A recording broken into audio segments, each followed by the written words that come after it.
ಹೇ ಶಾರದೆ ದಯ ಪಾಲಿಸು, ಈ ಬಾಳನು ಬೆಳಕಾಗಿಸು.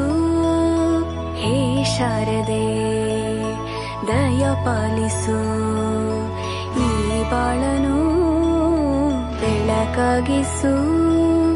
ನಾಳೆಗಳ ದಾರಿಯಲೇ ನಂಬಿಕೆಯ ನೆಲೆಯಾಗಿರಿಸು, ಮುನ್ನಡೆಸು.